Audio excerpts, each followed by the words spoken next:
Hello, this is Writers at Work, a podcast for readers and writers about the joys, heartaches, challenges, and satisfaction of the creative writing process. I'm your host, Jim Fusilli.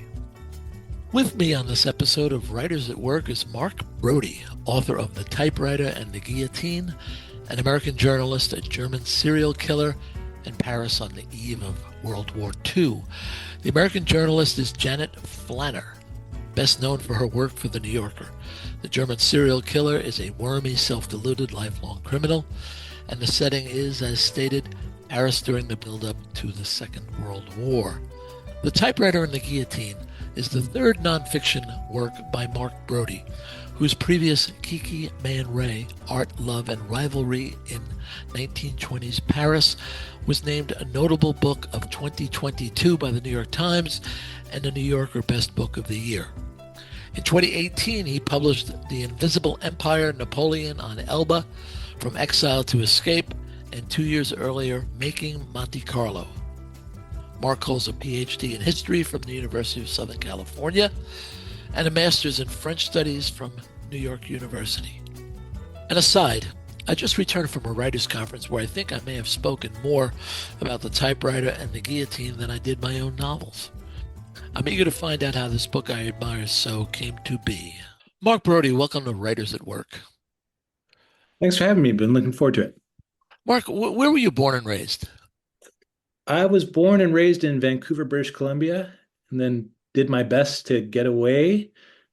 For a while, I was in New York, and then Paris, and then LA, and then San Francisco, and now I'm back a mile from where I was born, and I am here to stay. Oh, really? How did your fascination with the French develop? That started with elementary school, actually. Here in Canada, there are a lot of French language schools in the public schools, and my parents, as a young immigrant couple, put me in, thought it would be good without really knowing much about it. And just from having French from a young age, just was something that I ended up studying in college. And then lo and behold, there was this program at NYU that said, we'll pay for you to be here for a year in New York and Paris, writing about French history. And I was sold just on that idea alone. And that it all kind of sprung from there, sort of fell into it, really. Was that the visiting fellowship at the American Library in Paris?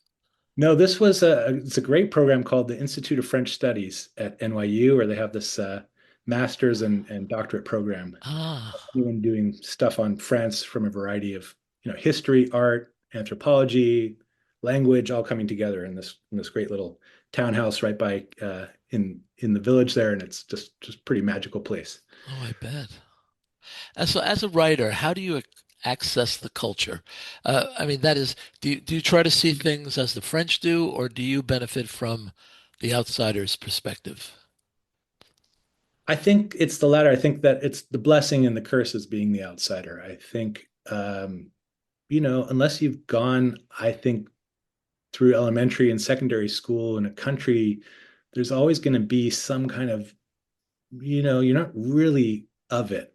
I came to France as an adult and looking at it from this outsider's way, and I think again, you can figure the pluses and minuses, right? I don't have the baggage of having grown up with the culture so deeply ingrained. And so there's a bit of that sort of alien outsider way of looking at things that I think can maybe shed new light on a country or a culture that an insider can't. I think, for instance, of like Robert Frank has this great book, The Americans, the photography, Sure. and it's like I think he's Belgian. It's just this great thing that I don't think any American was looking at in the 50s. Is a bit of a tangent, but the way that he was looking at the country and traveling around with his camera it's just this outsider's view, and it showed the country in a way that somebody who was born and raised there maybe wouldn't have seen. And so, Yeah. that's I think something that I'm trying to do as well. Do you ever forget that you're an American when you're in France? Well, Canadian. Canadian, sorry, of course. No, I get reminded a lot because of my weird accent. Ah, Of having all these different teachers growing up. Nobody really knows where to place me. And they're like, you're definitely not from here. And, it's hard to be funny in a different language. So no, I'm very acutely aware of that. I'm I'm here as an outsider and just visiting. Yeah, I must tell you, I spent a lot of time in France myself, and I was always in the beginning, of course, viewed as an outsider with a little bit of curiosity and suspicion. Eventually, I think I graduated to the stage of like a cousin, you know, and oddly enough, people would mistake me for Canadian because of my accent, which I found really odd. But I do think that the outsider's perspective can be really valuable. Yeah, I got, and by the way, I'll settle for cousin. That would be great. And I got Italian a lot. I got kind of like an olive complexion, and there's something about my accent. That's where they placed me. Um, yeah, for me also, remember it's doubly outside because we're also talking about the past, right? So I'm looking Yes. at things through the archives, which are its own remove, and through in a different language and in a different culture. So what I try to really focus on are the things that we can all relate to, which are human stories. I write often about romantic love.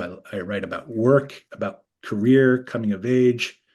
I tried to give definitely a sense of place, and that helps to walk the city, and especially in a place like Paris where there's so much of the history is still visible. Um, but yeah, it's really looking for those things that are sort of evergreen and universal, but also hyper specific to the place. Yeah. I have the sense that your Napoleon book, The Invisible Emperor, Napoleon on Elba from Exile to Escape, was a breakthrough for you, a way for you to report with the forward thrust of fiction. Is that a fair assessment? Well, that's a really kind assessment. I think fiction was an interesting way to think about it because yes, it is a work of nonfiction, but it was, I think you're right, this breakthrough for me of saying, how can I do history with a really strong element of biography in a way that satisfies my own pleasure and joy in genre fiction, whether that's novels or in film. And so I had, I knew Napoleon, of course, as somebody who studies France. But what I just really loved the story of him on this island of Elba. I love the fact that the most powerful person on earth who had ruled over 80 million people at one point gets sent into exile on this island of 12,000 off the Tuscan coast. That to me was just funny. And I saw it as a Coen Brothers film, and I love the Coen Brothers, and it was just absurd. And I thought, here's a chance to watch Napoleon puttering around in his garden. And if you get on board with that and you agree that that's a kind of a strange situation, I think that's the book for you.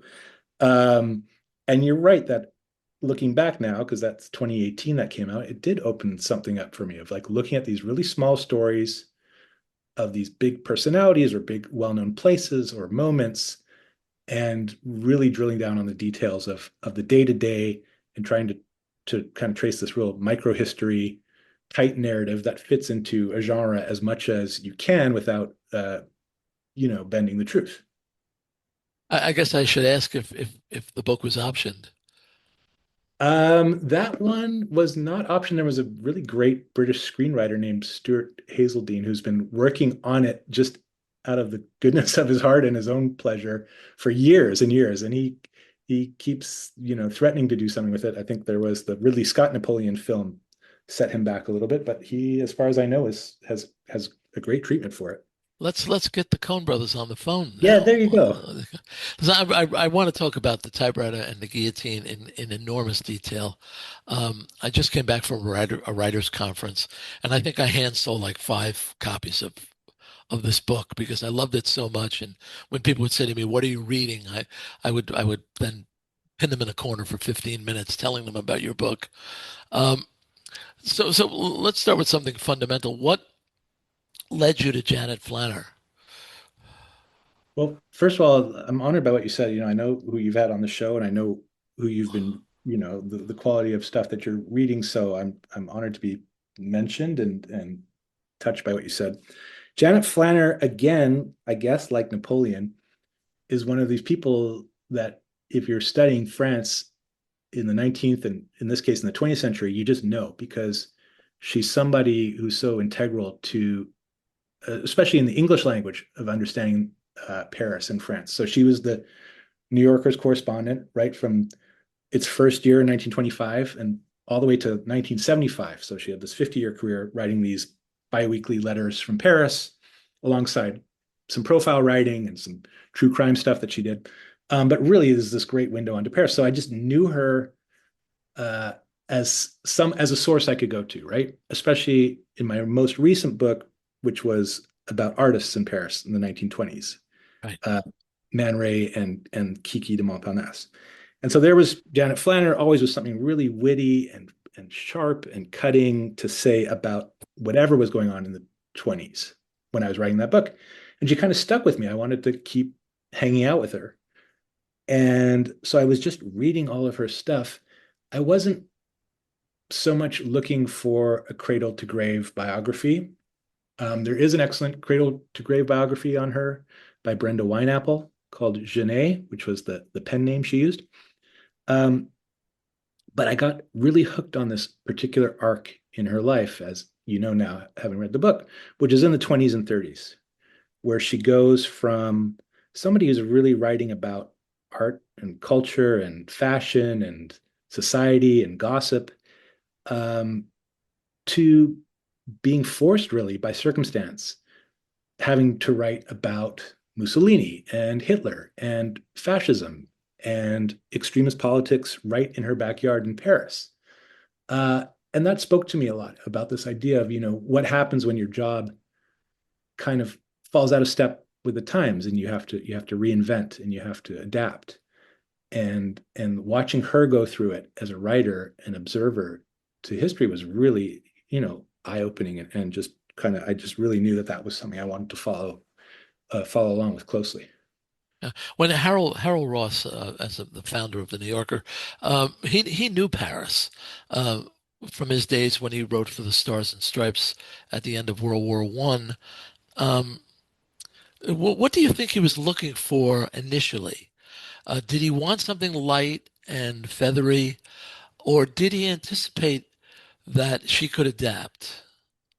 Yeah, so Harold Ross has this great eye for talent, right? That's especially overlooked talent. I think he was good with oddballs, good with people who were maybe a little bit um, you know, off the beaten path and honing them and kind of getting them into New Yorker mode. And so yeah, you're right. So he had this great, a very nostalgic take on France because of his experience in the war, which I think he romanticized. And those were great years in his life, in a sense. He met the women he fell in love with. Jane Grant, who also plays a role in finding Flanner, because she was Flanner's friend. And Flanner is writing letters to Jane Grant about Paris in the very early 20s, before the magazine even started. And it was Jane Grant who said, these could be good for this new magazine that my husband and I have started, The New Yorker, um, and brought them to Ross's attention. And you're right that initially it's lightness, it's wit. Um, he says it in black and white, or Jane Grant says it to Flanner on Ross's behalf, which is, we just want something breezy about what's going on in Paris. And it's interesting. It's that idea of the New Yorker reader, you have to care about Paris as part of your kind of urban metropolitan New York lifestyle. She is really de facto the only foreign correspondent in the first years of the magazine's history. She's the only person who's writing from outside of the States. Um, and it was precisely that, like, give me the goods on whatever's new and happening in Paris. Tell me what the French are thinking.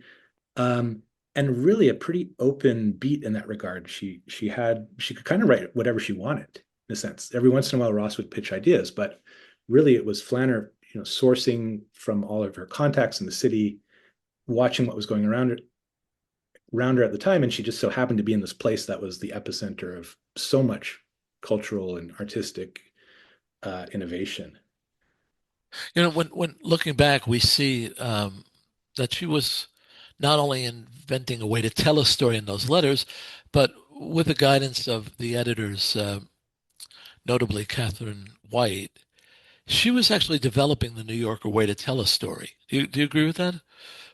I totally agree with that. I think that she is undervalued in the history of journalism and in the history of the New Yorker as one of these early vital voices that really does shape the magazine's style and tone.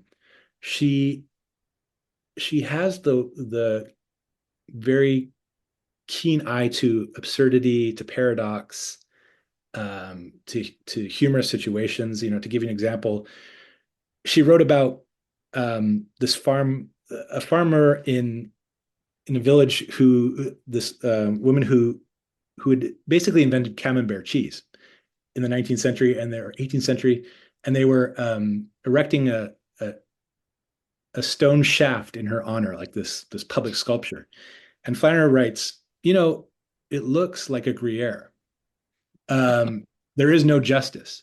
And so, okay, that's a joke about like the shape of cheeses, which is a pretty niche uh, joke to make, but it made me laugh, 100 years later, and that's hard to do in journalism or humor, full stop, for something to be funny 100 years. But that's the kind of thing. She's reporting on something that's, you know, anecdoty, I guess, but seeing the humor and maybe trying to illustrate some bigger point through it. And in this case, it's about, she was talking about women whose contributions have been overlooked in history, using this woman as an example. Marie Harel was her name, this inventor of camera. And so, anyway, the point being, what Flanner did that I don't think anyone else did in those early years in the New Yorker is that she took that tone, that sly, witty, ironic tone that she had used to write about things like cheesemakers and what the new dresses are and celebrity weddings and diamond heists and all the rest, and made it work as she started to write about Franco, dropping bombs and Mussolini and Hitler's rise. And, I saw that as an interesting form of almost resistance, saying, you want the world to be hateful and ugly and dark. And I'm not turning away from that. I'm going to as do my job as a journalist, which is to inform people about what's happening, but I'm not going to lose what makes me me. And even in that darkness, and she certainly reported on atrocities and was unblinking in doing so, but she also managed in certain cases to inject humor and paradox and absurdity into those kinds of reports. Yeah. See if you agree with this. This is my sort of take on it. Um, I think ultimately she was an advocate for the reader in the sense that there was always a little bit of distance between her and the subject, that I felt was deliberate. We always knew that she was there and that she had done the legwork and was present and responsible for what she was telling us. But she never put herself in the middle of things. And maybe it's irony. I don't know, but I deeply respected that, the need to say to the reader subtextually, I may be here, but I'm like you. I'm not a participant. I'm an observer. Does Yeah, that ring true? it does ring true. I think it's well said. And I think what was wonderful about that pose, if you will, or that way of writing, is that it really happened organically. This kind of detachment. Um, she took the job as a gig in a sense. She was trying to make it as a journalist. She had moved with a woman named Solita Solano to Paris in 22, and they were both writing fiction. And this New Yorker thing came along, and she didn't know how long the magazine was going to last, but it was a way to practice a new craft, which was the craft of this letter writing, this correspondence, and kept her in the thick of things in Paris, but really seen as a job in those early years. And also coupled with the fact that she wrote under a pseudonym, um, Janet, which was either a Frenchified version of Janet or maybe a reference to the citizen Janet who wrote letters on the French Revolution. Flanner was never herself quite sure. It was a name given to her by Ross, who just loved pseudonyms. Um, but that afforded her this distance that you talk about, where she said, like this is the Genet pose. It's if people find issue with this, it's not with me, it's with Genet. And Mhm. and she, to her, uh, I don't know if it was always to her credit, but she was very unwavering in the fact that she said, I'm keeping myself out of these pieces. She said, the word I makes me sick if I see it on the page. If somebody tried to put an I into one of her columns, the editors, they were in for a bad week because she went ballistic. Um, and she was always trying to maintain this Olympian, view of, I'm just kind of figuring this out alongside you, and I'm not going to necessarily weigh in one way or the other, and I'll let you, the reader, you know, find your way. Um, does that always work, especially in these times of great conflict? Yes and no, but it was definitely her style and she stuck with it. And I think you're right that it's really fun to read because you're kind of doing a lot of the work in a sense. It's interactive in that way. Yeah, yeah. I should mention here that subscribers to the New Yorker have access to the magazine's entire archive. As I was reading your book, I would now and then dip into the archive to read the article you mentioned. Um, we know that she grew in terms of capability to handle much larger stories. But did you, as you were reading her letters and her features, have a sense of her growth as a writer? I mean, in terms of the, the application of craft, could you detect that she was not just growing in terms of the assignments, but in her ability to communicate what she wanted to communicate in the way she wanted to communicate it? Yeah, there was a progression that took about, I'd say, 20 years toward a greater clarity. She had this nat kind of habit of really wanting to get these elaborate sentences onto paper in the early years, and she was in the sense a joke around the office because I also had access to the New Yorker editorial records, right, and all this correspondence back and forth between her and her editors, and they're saying we have to edit out her obscurities and kind of rearrange her sentences, and a lot of them ran backwards, and there was a lot of back and forth on she wasn't always happy with the cuts, but she eventually agreed that she could write these giant sentences, and she said sometimes the only way to fix a sentence of mine is with dynamite. I think she said that to White. And Catherine White, by the way, fascinating character herself and the subject of a great biography by Amy Redding, and married to E.B. White. Um, but what happens in my eye with Flanner is that as the subjects get harder, the times get darker, and maybe with age and experience, her sentences get cleaner um, without losing this highly stylized Flannerisms, if you will. They're just shorter and more to the point. And her editors even notice that, and they say, what's happening here is this, and it all seems to be that it's just the way she progressed. It's just all natural. She wasn't really working at it. I think it was just that flexing that muscle, and they got cleaner. And then she got, and then I'll wrap up with this is that she got braver, I think, in where she wanted to go. She was traveling more. She was looking beyond Paris, pushing to get to Berlin, pushing to get to Spain, pushing to get to London. And in that way, again, to my point of her as a person driving the New Yorker forward, really pushed this magazine toward global political reportage, and that these, many, many, many people who subscribe to the New Yorker today have her in part to thank for the fact that it is now this real icon of quality political reportage that is in no way, American centric as it was in its early years. Yeah. I love the way that you present her.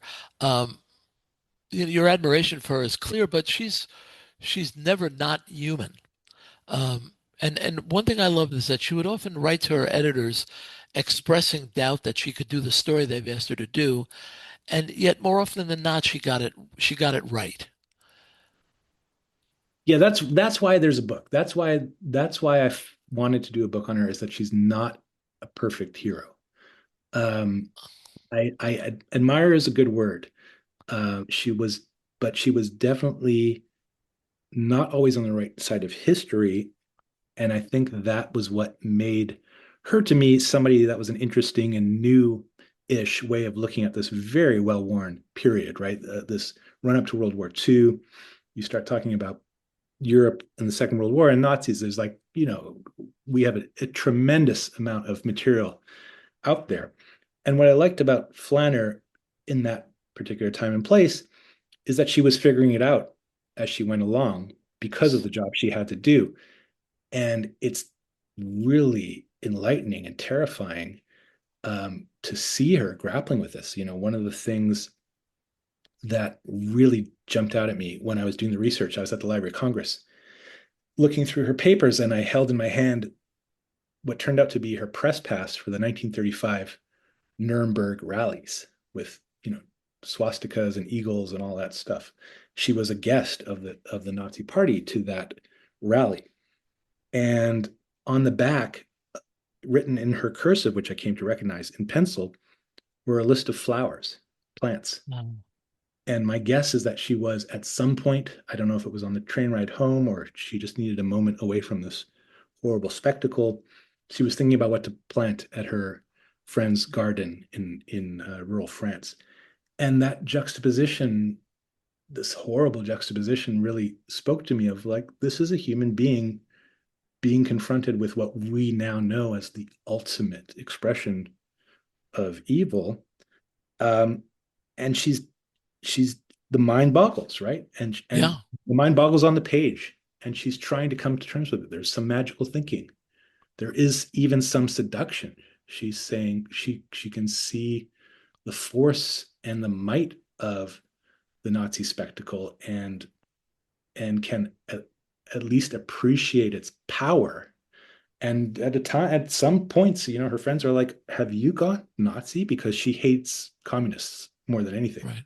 And I don't think I think she also states in her private correspondence that no, she hates fascists just as much as she hates communists. But there is this wrestling with the magnitude of it on the page, and she obviously doesn't know where it's going. And so to see her experiencing this in real time and trying to wish it away, trying to adapt, trying to report, how do I capture this? Am I up to the task? I thought that was really, to me, the meat of the book. That's really why I wanted to write about her. Yeah, I don't know if it's you or her doing this, but uh, as I was reading, I thought to myself, okay, you have to drop all hindsight. Speaking to myself, you have to forget that you know what happens because as she's reporting, she doesn't. So it's very easy for us to judge her for certain opinions, but we have to remember that she didn't know what the outcome was going to be, right? She's trying to assess what is going on as it's going on. Now, I mean, did you have to constantly remind yourself of that, or was that just one of the bedrock principles that you had as you were writing? So that's a bedrock principle, and that comes out of grad school. So I never took, even as an undergrad, any writing courses. I come from this as out of wanting to be a historian, and finding that this was the way that I was meant to do it. And so I think it was probably first year of the PhD program. I was at USC, where they said, I was taught that exact principle. You cannot write history knowing how it's all going to play out, or else it's teleological, right? It serves its own purposes, it's uninteresting, and it doesn't really advance any kind of argument. You have to be in the moment, taking it for what it is. Um, and so that was just, that to me is, it's in my DNA. Like, I can't write in any other way. So I'm touched that translated. Yeah, no, it definitely it did, and it made for a fascinating experience because I did find I mean, you're really good at presenting her writing without overdoing it. I mean, it seems to me that every time I wanted to see what she thought of something, you happened to provide it. Um, but I did find I think I said this to my wife. I said, I'm at this stage of the book where I don't know if the Nazis are going to invade or not. And I think that's a tribute to both of you. She didn't know, and you were disciplined enough not to overplay that hand. You weren't the wise guy who I know more than she does because it's now decades and decades later. You just let her uncertainty play out, and I really did appreciate that. And I'll tell you one thing about that, which is that when I pitched the project, as a proposal, it was many, many years ago. Uh, there's no part of me that wanted it to be timely. And as I was writing it, it was becoming ever more timely, and it was freaking me out, obviously on a personal and political level, but also in terms of the writing itself. I was, in fact, worried about that very fact because, for instance, I was writing about at one point, there was a rally in Madison Square Gardens that was essentially like a Nazi rally on American soil, that Flanner had heard about from American colleagues. And there was, one of her press colleagues in the press, they said, had raised some objection during this rally, and the entire crowd was like, throw her out, throw her out. And, that those kinds of sentiments and that kind of rhetoric was, and a kind of racist rally at the MSG, it was not that far from the news, right? Right. Of the day. And so it was really freaky and terrifying in those ways of, like, there was no escape in the writing of the book. The past three projects were much more pleasant in that whatever was going on, my Kiki Man Ray book was during COVID, and I got to hang out in the cafes of 1920s Paris, turn away. There was no turning away this time. It was really, grueling in that regard. Yeah. You you you don't you don't indicate that in the text, by the way. I think you know that. Thank you. I do want to stick to the chronological order of things. I thought one of the strongest parts of the book was your reporting on the Stravinsky affair in 1934. Your writing is lean where it needs to be, expansive where it needs to be, and you place us right in the heart of things. Uh, it's very funny because there are these staccato sentences, and then there's these sort of sentences that breathe a little bit, and then boom, another staccato sentence, and you give a sense of the tumult through the application of craft. Um, could you just talk for a minute or two about what the Stravinsky affair was? Sure. So that originally was the very opening. It was the first thing I wrote Ah, related to this project, and maybe that comes across. And it was at one point the opening of the book where they were going to be in media res. Talk about another timely thing. So this was 1934. Um, a crisis of basically a swindler had come in and sold this junk bond scheme, that implicated government officials. Stavisky was a Russian Jew, and people in France, were there was basically this sense that there are when this scandal was revealed and Stavisky was died by suicide, although there were conflicting reports about how he died and that maybe he had been killed in part of his cover up. But essentially, people stoked on by the right wing press were very quick to think about this as some kind of cabal of financiers and politicians and elites in bed together to kind of defraud the common working person. And it bubbled up into this riot, essentially, in the heart of Paris, at the Place de la Concorde, and in other sites, that resulted in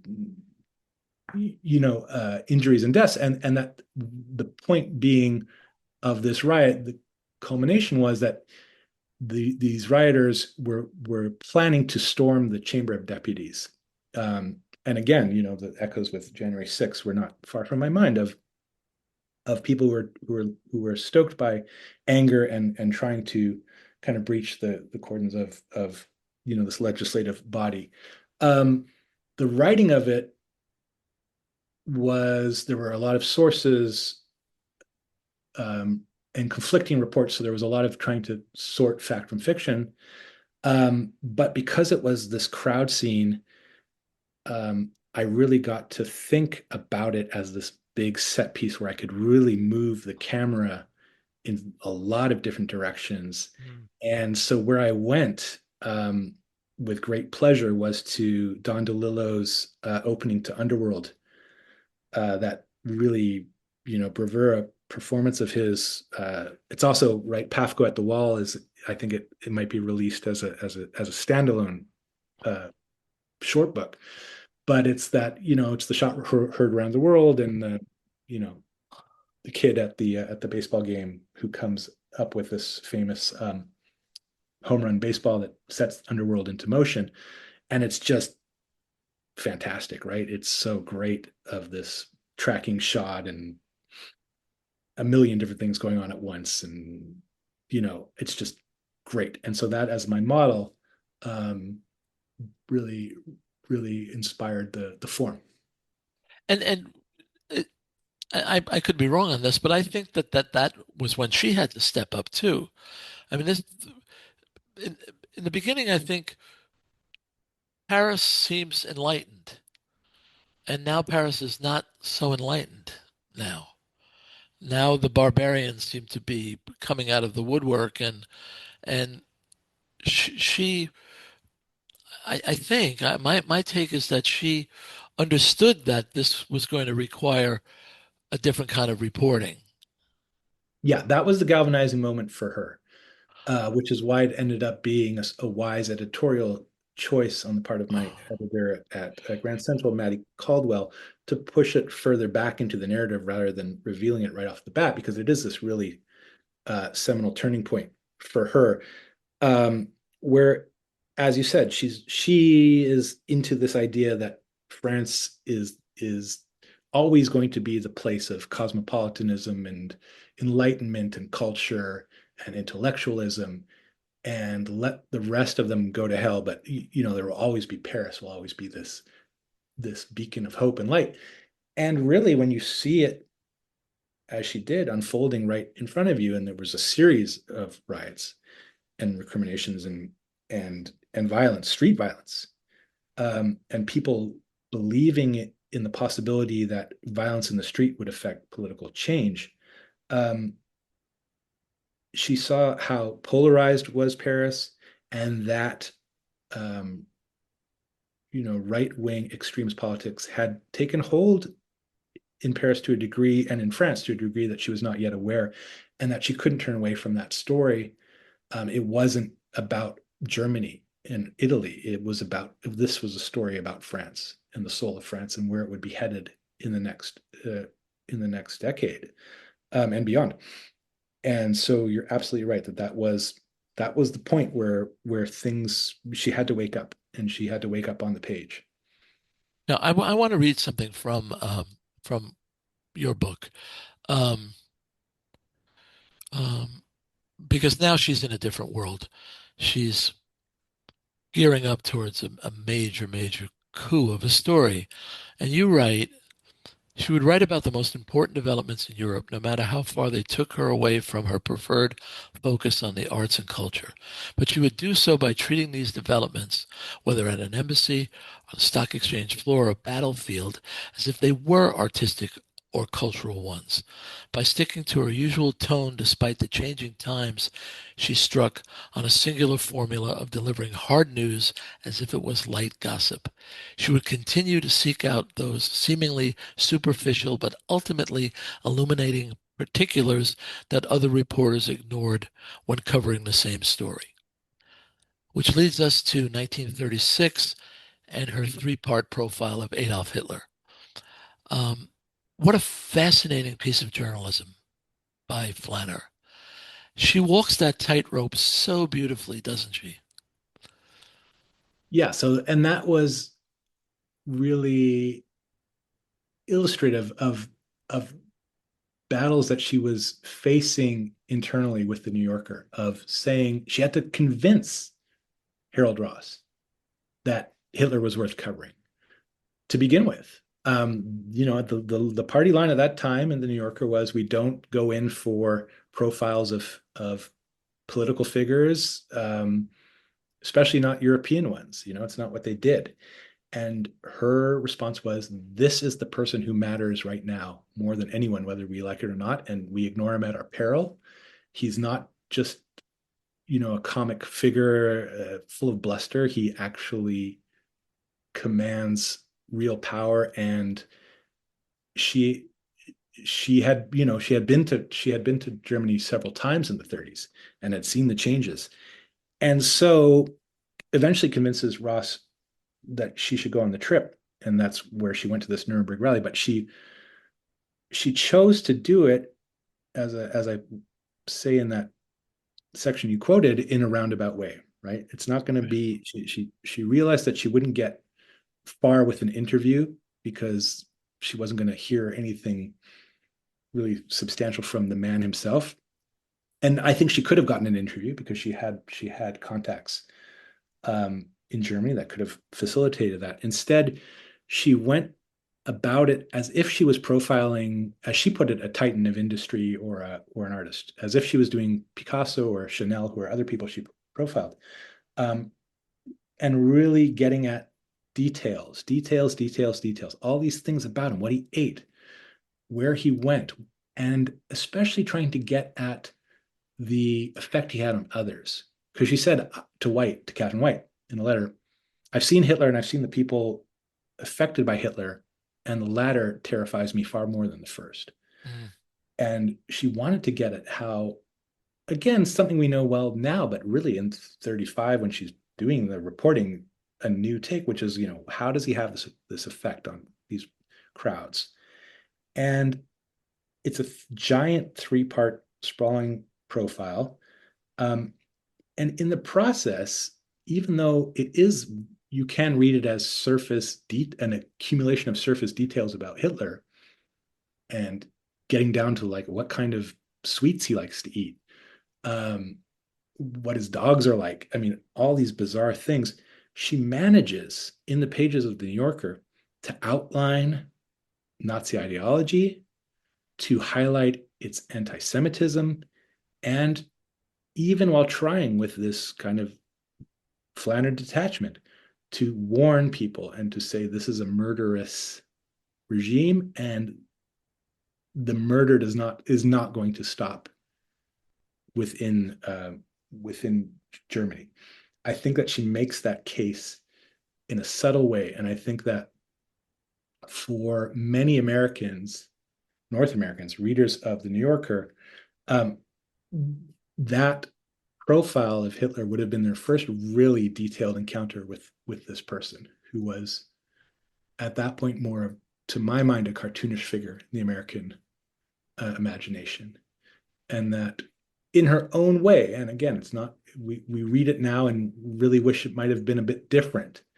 But there are thousands of words on Hitler and what he stands for and what his party stands for being presented to Americans in this magazine that had started out saying to her, we want you to write about the new cocktail at the Ritz. Right. And that progression, I mean, it's fantastic.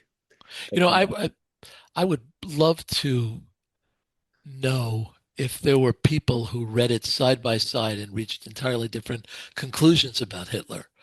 I mean, I think one thing that she shows in that profile is she's not lecturing us, and she's not leading us to a specific conclusion.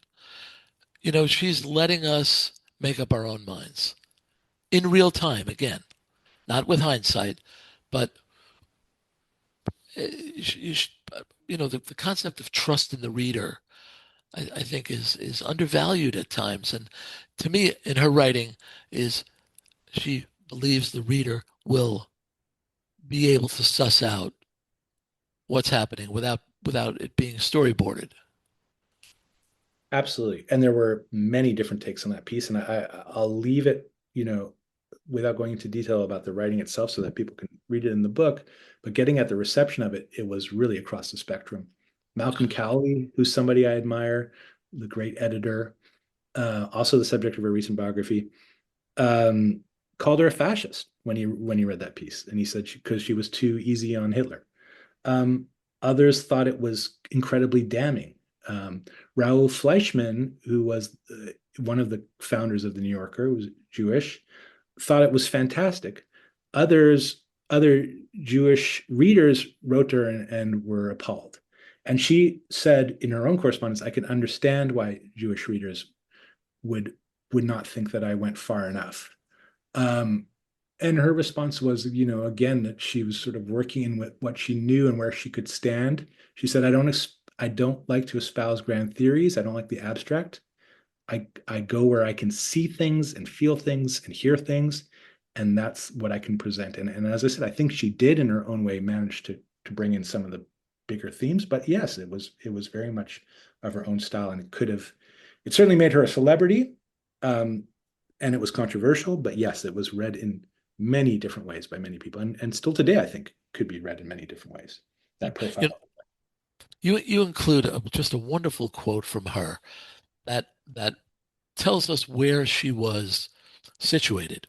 Um, as the Nazis are marching toward France and toward Paris, she says, "No one alive today can know which side's dead men will win the war, if there is one."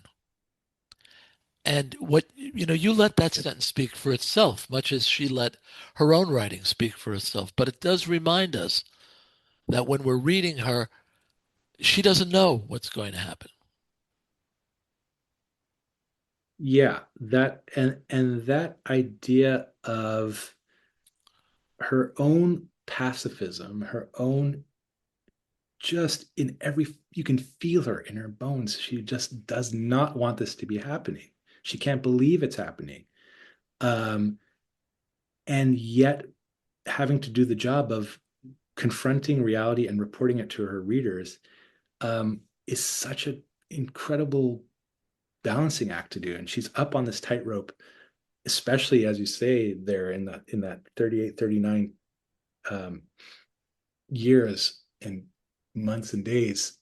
It's so even like the summer of 1939, she's saying, well, I don't know, maybe there won't be a war, um, and it really does get at the heart of what it must have felt like to be there. And this is what happens with military conflicts is like, a lot of it is just it happens as it happens, and things start and they get out of hand, and they stop, and then you hear all sorts of conflicting reports and you want to believe them, and all of that is there on the page in real time. And yet, and again, this is the last thing I'll say on this, she also has this wonderful benefit of the 2 week window to report. It actually gets pushed up to, they want weekly reports from her as 39 and things start really heating up. But she's got this ability that she doesn't have to do the total hot take. She can sit with things and think things out on the page, and the length of her pieces also gives her that luxury. And so there are, even in the same piece and even in the same paragraph, she'll play with conflicting thoughts, um, and say, it could be this way, and that's what people are saying, but other people are saying this, and it could be this way. And it somehow ends up being not muddled, but really true to the experience of again, as I said, what it must have been like firsthand to see this horror unraveling. So the New Yorker wanted her to cover the war, but she refused. So she left France in October 39. As you point out, she really had nothing in New York, though. I'm quoting you here, or am I quoting her? I forget. No address, no professional direction, little money. She was leaving what she knew to be the biggest story of her lifetime. So yeah, she was fairly miserable in New York, wasn't she? Yeah, again, speaking to the why I wanted her for the book is that the Hollywood version is the tanks roll in and there she is at the front lines, with the helmet on. And it wasn't what happened. She was a human being. She said, look, this is not who I am. I'm scared. I wouldn't be a good writer in this regard anyway, because all I could express, and these are her own words, are our hatred for everyone. She was so, appalled by everything that she didn't think that she could even do the job properly, although they were pushing her to do so. And she left, and she made use of the fact, this ultimate Parisian sophisticate in some way, somebody who had really um, translated or presented Paris for American consumption for 20 years, ultimately said, I have an American passport. I'm going home. And um, left, a woman she loved, Noel Murphy, who was American as well and decided to stay on and fight fascism.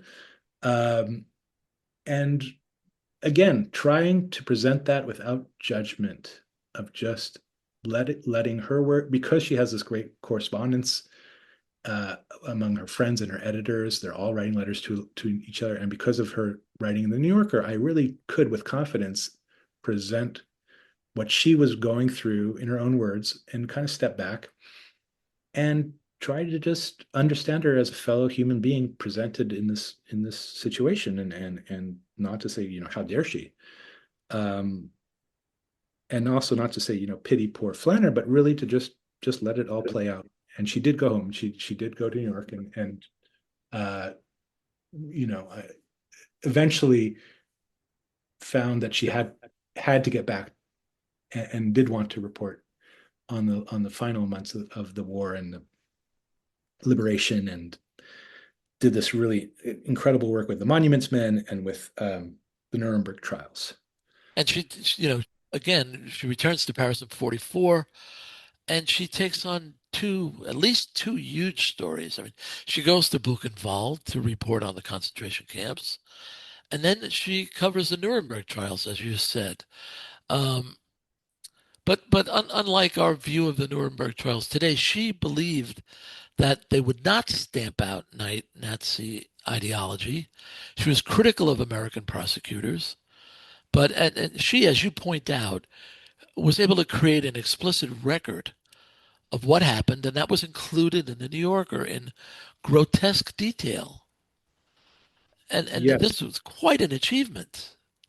quite right. And so that, I think, in a sense, if you've come to feel that you're not on Flanner's side because of where she was in the 30s, and are disappointed in her, there is this redemption, in a sense, of you cannot fault her for turning away in those when she did return. She actively, and Hemingway arranged this for her. She went to active battlefields and tried to make sense of what she could. And as you say, she was there at Buchenwald. She saw the bodies stacked up, and she put that in the New Yorker, and she fought the army censors on that. Um, and she pushed for, to really get, and there was a lot more I could have included that I tried to limit, just for the sake of really, because it's coming right at the end of this long book. Um, but she, in very big and lurid detail, really gets at the heart of what she has seen. And then, yes, with Nuremberg, her take was also totally shocking to me, which was, and again, this is playing out in real time. This is not after the fact. She's there writing letters from the courtroom. Um, she's not rah, rah, rah USA. She is saying in the pages of the New Yorker, I don't think this American prosecutor is up to the task. I don't think he's doing a great job. He's getting muddled down in detail. He's getting basic facts wrong. I mean, it was not a heroic take on the American side in any way. And I thought that was quite a revelation in reading about Nuremberg. Almost, sounds treasonous in a sense. But again, this unflinching, um, open to all avenues of reporting, and then just trying to let the reader, figure things out. Yeah. I guess we have to turn our attention to the guillotine part of the story. I mean, and that means talking about Eugene. Do you say Weidman? Is that how you pronounce Yes, it? that's Yeah. how I've been doing it. Yeah, he's a serial killer who was executed by guillotine in June 1939. That was the last public execution in France. As special as Janet Flanner and is her body of work, Weinman is unexceptional in every way, but his ability to foster delusions about himself. What do you think of that guy? Yeah, so this Eugen Weidmann was another thing that I just sort of knew about as somebody following French history, especially in the 20th century, as an anecdote. I'd known him that he was this German serial killer, killed six people in and around Paris in the late 30s, and was the last person to be publicly executed. He was killed um, in July 39 or June 39 outside the gates of the Versailles prison. And then it so happened, and I have had that knowledge in the back of my head somewhere for years and years. It so happened that when I was looking at Flanner for a book and reading all of her pieces, I saw that she had reported on Weidman several times, and that her take on him was really uh, intriguing in that she saw the case of this German, of course, because of what she saw going on, as this microcosm. She called it a small and sinister European entanglement.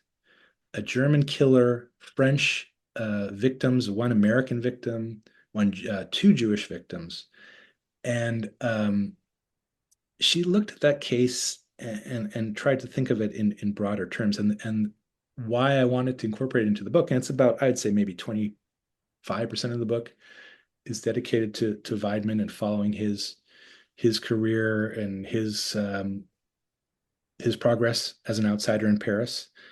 This German man, this German psychopath, basically, and then the crime and the capture and the trial. Really, because I thought that it did capture something of this moment that Flanner was trying to get down, of this grappling with this real unfathomable evil. And the trial itself, without giving too much away, was really, to me, uh, just complicated and eye-opening, and had all sorts of angles. And the way that they came up with his defense against not trying to give up too much was just shocking to me. Rather inept as a criminal because he is self-delusional. Um, you and she, her writing. I guess it was one of the early annals of crime column in the New Yorker, and you quote her lead. The late Jean de Koven was an average American tourist in Paris, but for two exceptions. She never set foot in the opera, and she was murdered. That's great, right? It's just great. Yeah, that's classic Flanner. And that's exactly those are the things I'm trying to get at. Is the way that she reported on, and like Colette, the novelist, was reporting on this trial. I mean, there's a lot of French takes on this, but her American view on it was fantastic. And then her correspondence about it with her editors really um, delighted me as well, without trying to sound like a sicko. She's just very matter of fact about this as journalistic gold. She said, if you're a connoisseur of crime, this is truly one of the great crimes of the last decade, and almost gleeful about it as she talks about it with Catherine White. And think of that what you will, but I'm reminded of that moment in the Joan Didion documentary where she's talking about a child being given LSD or something, I think was the thing.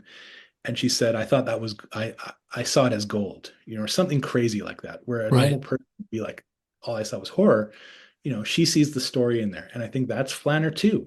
The person who can come up with the sentence that says, she was a typical tourist, except for she was murdered, is the kind of person who is also going to be, writing with glee about the potential for this story. And so, yes, it speaks to the journalist's job, what it takes. These are the stakes. This is not a lot.